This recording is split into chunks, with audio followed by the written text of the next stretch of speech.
સુરત મહાનગરપાલિકા દ્વારા આંતરરાષ્ટ્રીય મહિલા દિવસ એટલે કે 8મી માર્ચ પહેલા જ મહિલા દિવસની ઉજવણી કરાઈ હતી. મહિલા દિનના ઉપલક્ષ્યમાં સુરતના સિટી લાઇટ ખાતે આવેલા સાયન્સ સેન્ટર ઓડિટોરિયમમાં સુરત મનપા દ્વારા નારી જગતની જાગૃતિ, એકતા અને સંગઠન ભાવનાની જ્યોત પ્રબળ બને તે માટે વિવિધ ક્ષેત્રમાં યોગદાન આપનાર મહિલાઓના સન્માન સમારોહનું આયોજન કરાયું હતું, જેમાં મોટી સંખ્યામાં વિવિધ ક્ષેત્ર નામના મેળવનાર મહિલાઓ હાજર રહી હતી, જેઓનું સન્માન કરવામાં આવ્યું હતું. જી, આપનું નામ?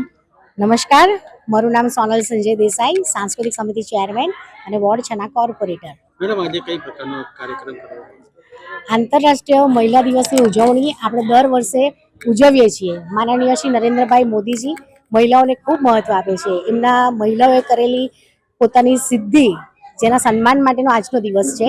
તો સુરત મહાનગરપાલિકા તરફથી 134ની ઉપર બધી બહેનોને ભેગી કરી એમને આમંત્રણ આપ્યું. એમાં કોર્પોરેટરશ્રીઓ, ચેરમેનશ્રીઓ અને જેમણે સિદ્ધિ હાંસલ કરી છે એવા બહેનોને અને એક 95 વર્ષના બેન કે જે સાહસિક અને આજે અહીંયા હાજર રહીને એમણે બી પોતાની સિદ્ધિ દર્શાવી, તો એમનું અને મીડિયાના બહેનોનું અહીં સન્માન કરવામાં આવ્યું હતું અને તેમની સિદ્ધિઓ અહીં એ લોકોને કહી ને એ લોકોના વખાણ કરવામાં આવ્યા હતા.